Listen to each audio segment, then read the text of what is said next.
All right, so for homework 1, we got problem 1 right here. So we're given this relation, and it's asking us to find the time, position, and velocity when acceleration equals 0. So we could find the velocity just by deriving the original one, which is given right here. And then we could find the acceleration by deriving the velocity, which is given right here.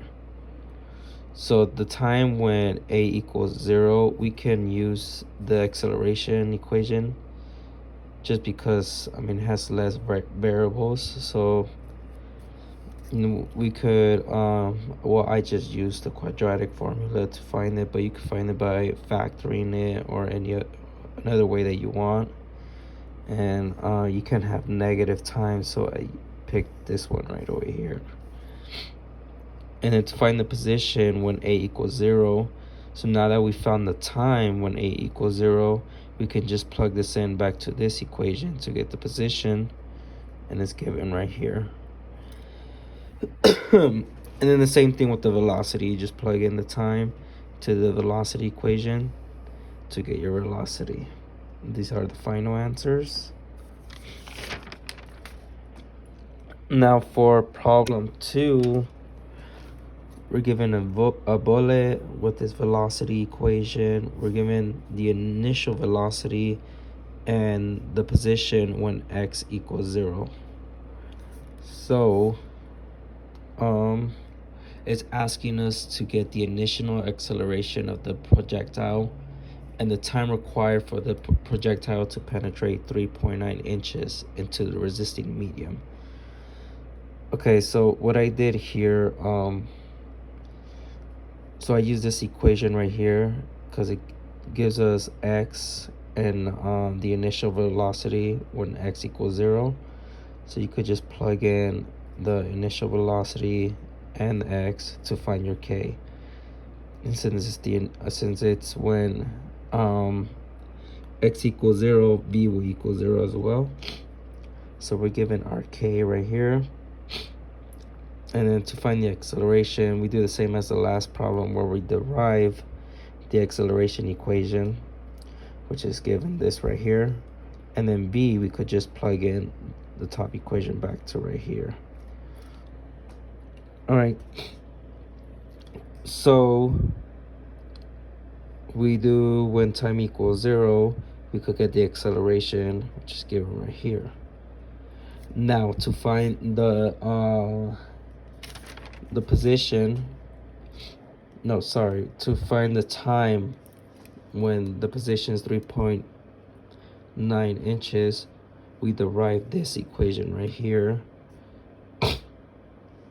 And we do that, once we simplify it, it's given this one right here. I try to plug in the numbers, but you can get a negative natural log. So you have to simplify it some more. It's given right here. And then you plug in your k, your x, which is, your k is what you saw earlier. Your x is the 3.9 inches divided by the initial velocity, which is 900. Do all that, and you're given this right here for your time. So that's problem 2. And I apologize if I sound a little raspy. I've been feeling a little bit sick. All right, so problem 3. This one is when the ball's dropped into the lake. It's asking us to find the depth of the lake and the speed of the ball when it hits the bottom of the lake. So what's given to us, we're given this acceleration equation right here, and given this velocity and the time it takes to reach the bottom of the lake. So to find the depth of the lake, it's kind of similar to the last problem. We derive the acceleration equation to get the velocity equation, which is given right here. Now this would help us get the velocity. We plug in 3 seconds for t, which is given right here.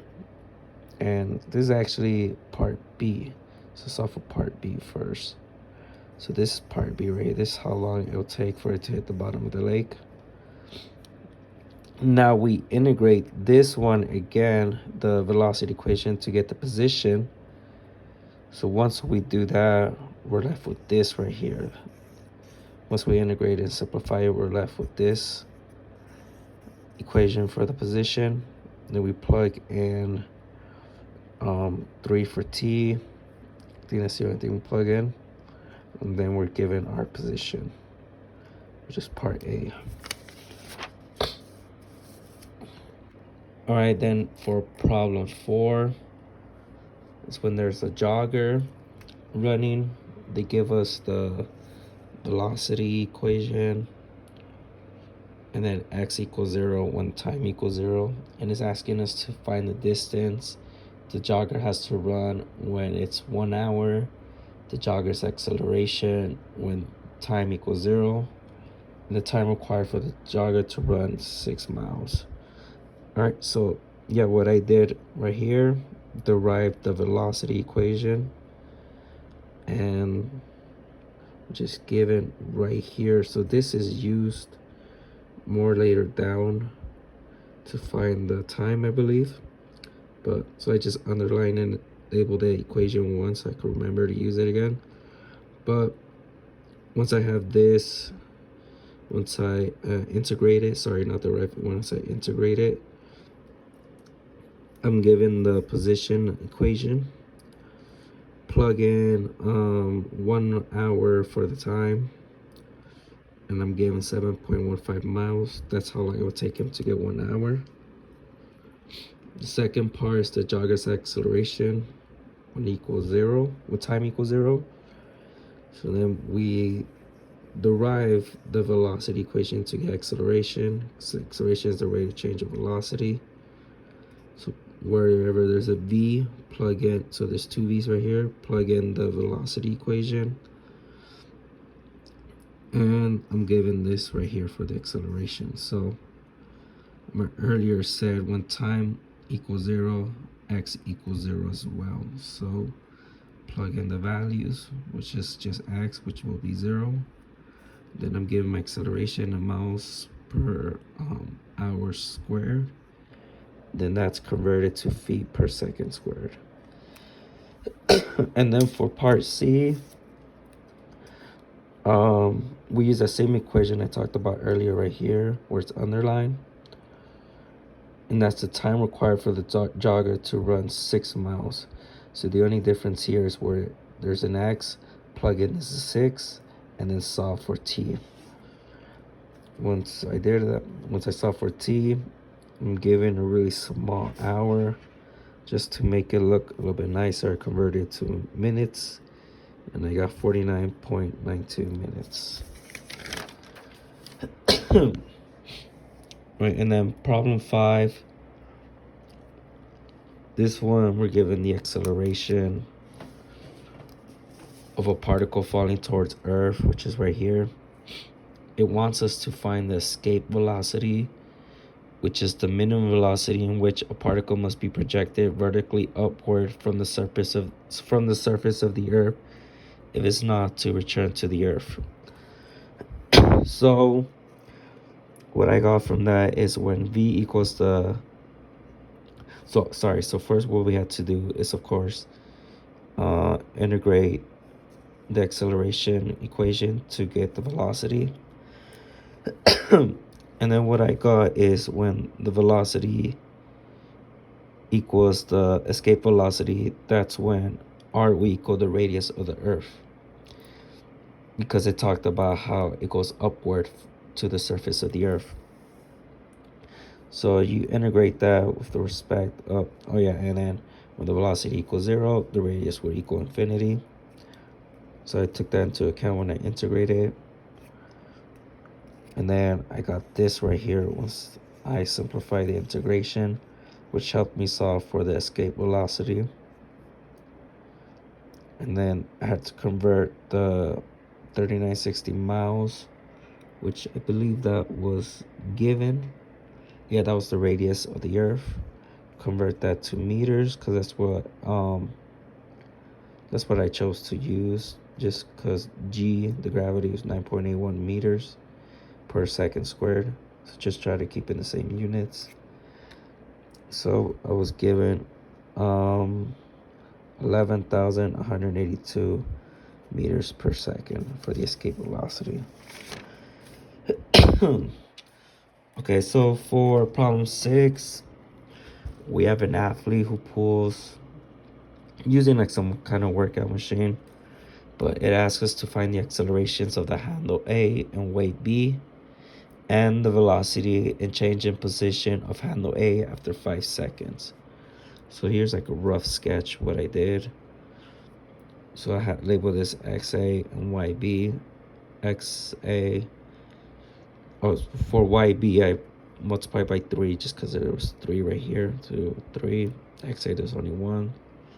And this is for the velocity and the acceleration. Right, so I use this equation right here to help me solve for the acceleration at B. Plugged in -2 feet per seconds for the velocity that was given in the problem statement. This negative since it was going down. So no initial velocity.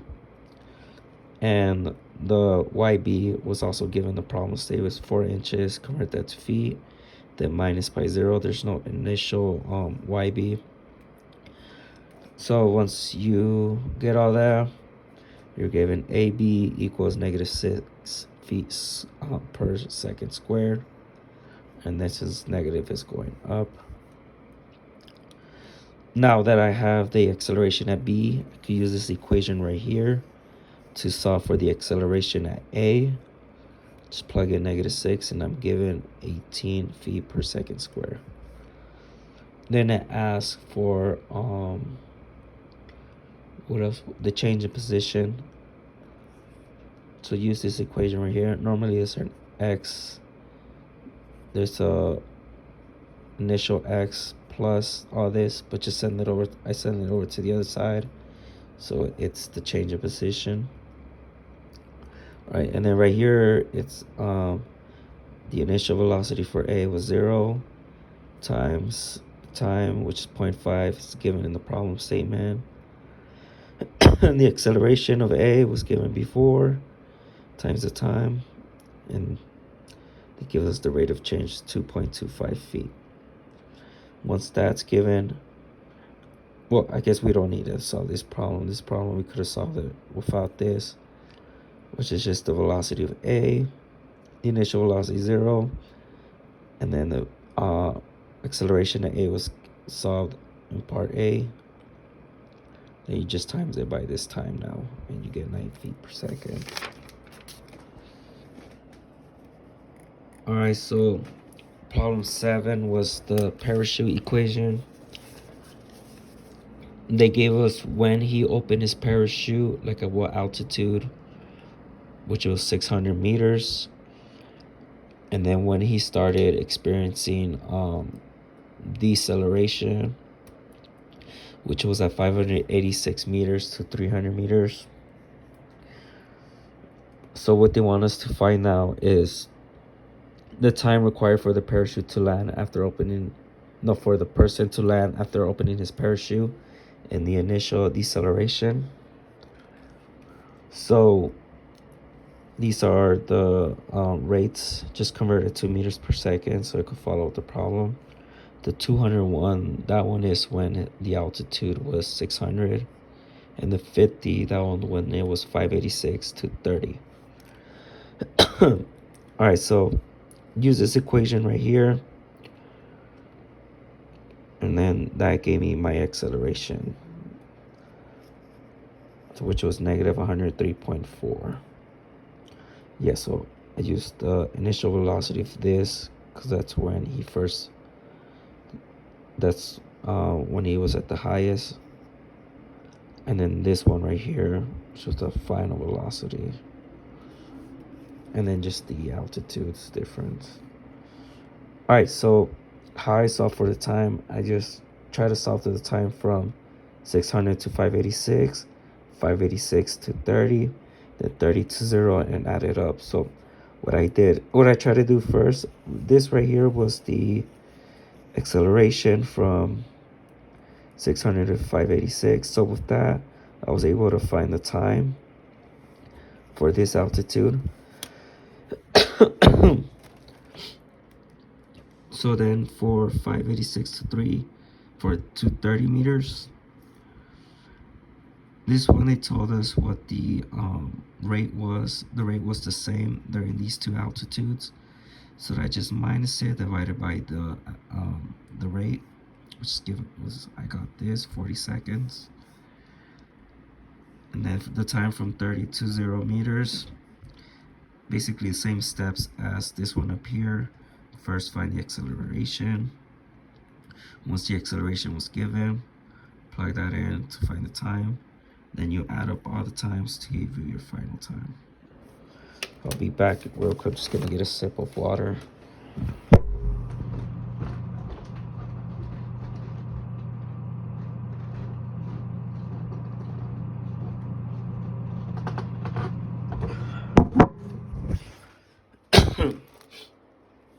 All right, so problem 8.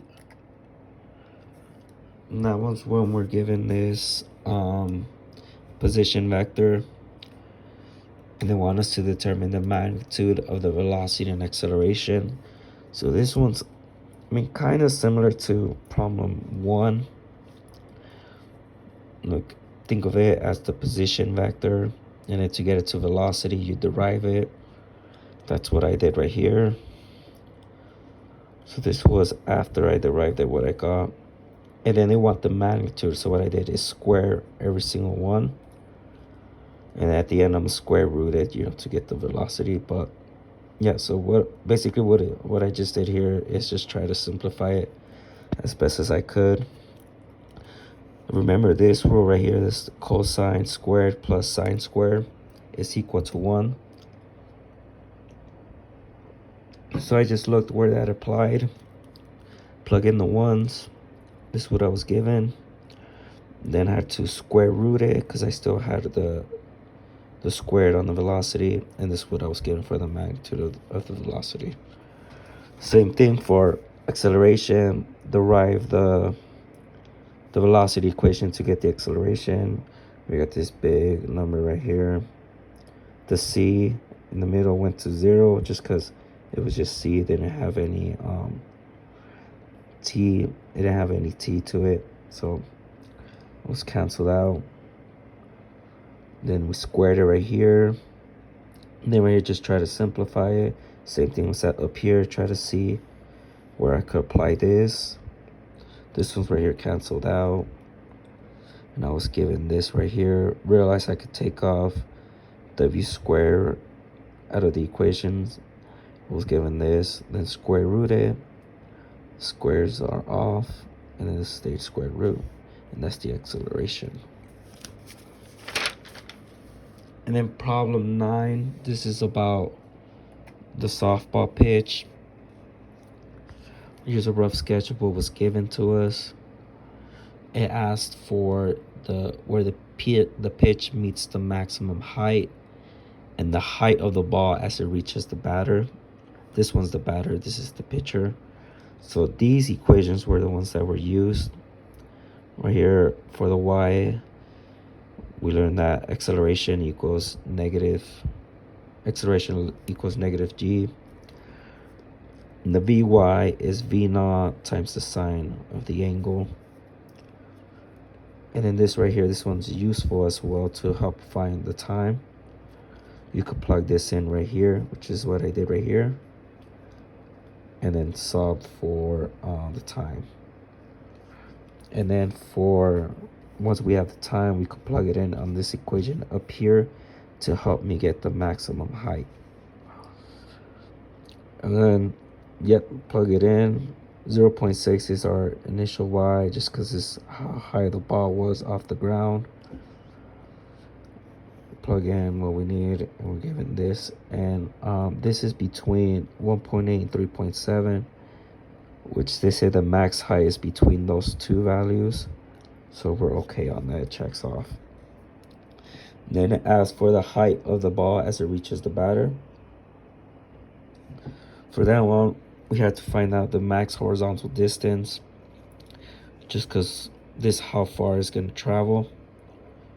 So we use this equation.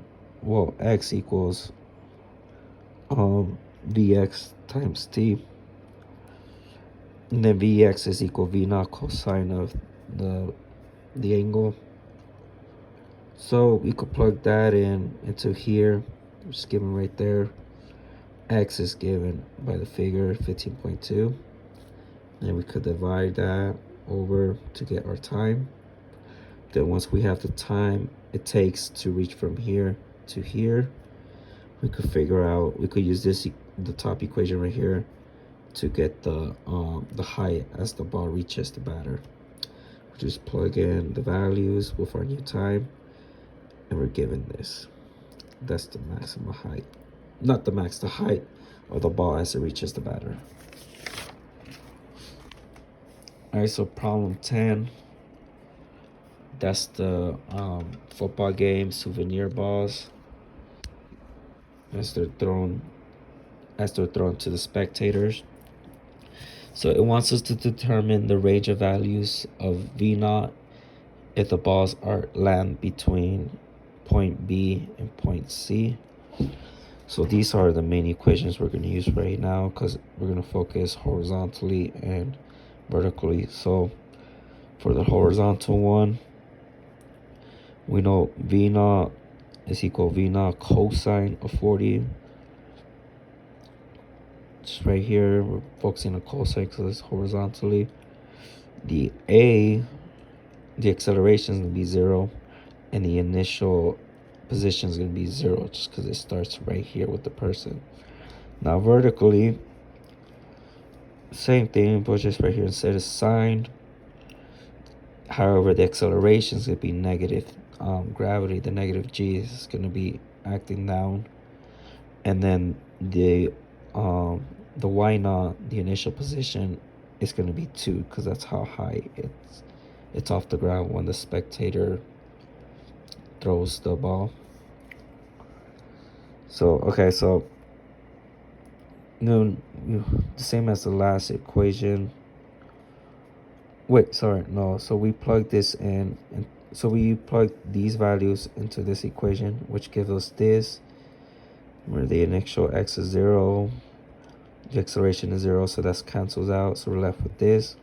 Then we plug this in for this equation, and we're left with this. So we notice that right here, V naught and T, we could solve for that over here, which is given this, and we could plug that in into this equation. That'll make it easier for us to have less known values. So then I think we have all of these values but time, so we have to set time equal we have to set it by itself, which is given right here. And then at point B is right here, so we've got to figure out the distance from here to point B, which is 8, got it right here, plus 10 cosine of 35, which is given as 16.19. And then we could do the same for y vertically, so it's just 1.5 plus 10 sine of 35, which is given right here. So we could plug in these values into the equation for t, which we're given this. And then we could use that time, plug it back in to this equation. We could send t down here since we know what it is, and then we could find the initial velocity for that point, for point B. Just plug in the values. We have x, cosine, and then 40 degrees, and then our time. And then for point C, we use the same steps. For x on point C, 8 plus, this time is now 17 cosine of 35. Same with y, is 1.5 plus 17 of sine. Plug it in the t equation that we solved earlier, then plug it back in over here to get our initial velocity for point C. All right, for problem 11 and 12 were more of this, kind of the more simpler ones of this homework. It's asking for the velocity, and there are only two known values are given to us, which is the acceleration. It says 3 times of gravity, and then our rho was 5 meters. Use this equation right here. Say velocity by itself. We know acceleration was 3 times g, 9.8. Rho was 5, and we're given with this. Same with problem 2. We're given our velocity. We're given our accelerations 4 times g. But we don't want it to exceed that, so we have to use this. Then the minimal allowable radius, which will be our rho. And then, solve for rho, plug in the values, given this. Now we have problem 13. This one, we're given this figure right here. We're given our acceleration. Yeah, this one was our AT. We're given this velocity right here. So it asks us to find r dot, r double dot, and then data dot and data double dot. So the first thing we could easily solve for is the r and the data. R just this squared plus this squared, square root of it, which we got 3,000. And then the angle, we could just the tangent of this, of sine and cosine, given this. And then I made sure to convert the velocity to feet per second, just so it can match the rest of my units. And then I drew up this diagram right here. Use the PowerPoints to help me out. I know this one have to be perpendicular to this right here. And then for r dot, it was VR. So VR could be solved right here, which was just the radius 462. Cosine of the angle is given right here. And then our V data, that could, since it's going the opposite way, it'll be negative, but this time will be sine. And we're given this right here. And then we also know this from the notes in class. It equals to r times data dot. We could solve for data dot this way. We already know this, and we already know the radius. So that's how we get our data dot. And as I mentioned before, AT is the acceleration that was given to us. AN could be solved with this formula right here. We have our velocity, and then our rho, that one was given in the problem statement. It's actually right here. It's the 1 mile. Convert the miles to feet, and this is what's given to us. And then our AR can be our AT cosine theta plus AN sine of theta. It's given right here. And it gets, we get 32, well, I got 32.3. And then this right here, our A data is given this by this equation, and I get 26.3. Now to find r double dot from the notes in class, okay, AR equals r double dot minus r times data dot square. Get r double dot by itself. We have all these values, plug it in, and that's how we find it. Same thing for A data. We have the equation from the notes in class. Get data double dot by itself. Left with this, plug in the values, and this is what we get. These are our final answers. And then the last problem, problem 14. We're given this. I made a rough sketch about it. This right here is 75. That's the constant acceleration for C. And then when t equals 2 seconds, this is our velocity for B and our velocity for C. So as for the accelerations of A and B, initial velocities of A and C, and the change in position of C after 3 seconds. So the same as the other problem that was similar to this. For A, we have 1, 2, 3 right here. B, we have 1, 2, 3, 4 right here. And the C got 1. And then we have the same for the velocity and acceleration. All right, so use this equation right here to solve for the acceleration for B. We know that the initial velocity is 0, and we know when t equals 2, this is our velocity. It's given right here. Plug that in, then solve for AB, and this is what we get, 240. Now that we have the acceleration for B, you could plug that in right here to solve for the acceleration at A. We know that the constant acceleration for C was 75, so we plug it in there and then solve for A. And then do kind of the similar thing for C using this equation, but we're finding the initial velocity now. So we could use the time 2, and then again, this is the constant acceleration for C, 75, then solve for the initial velocity.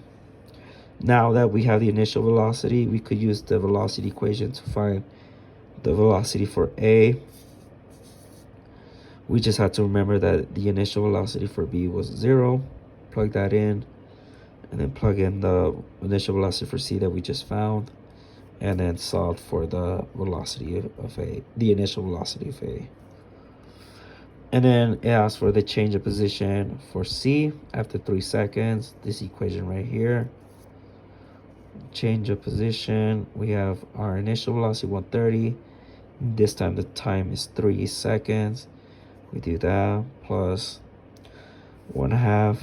We have our constant acceleration for C, 75, times 3, which is the time that was given, squared, and we're given this. And that concludes homework 1.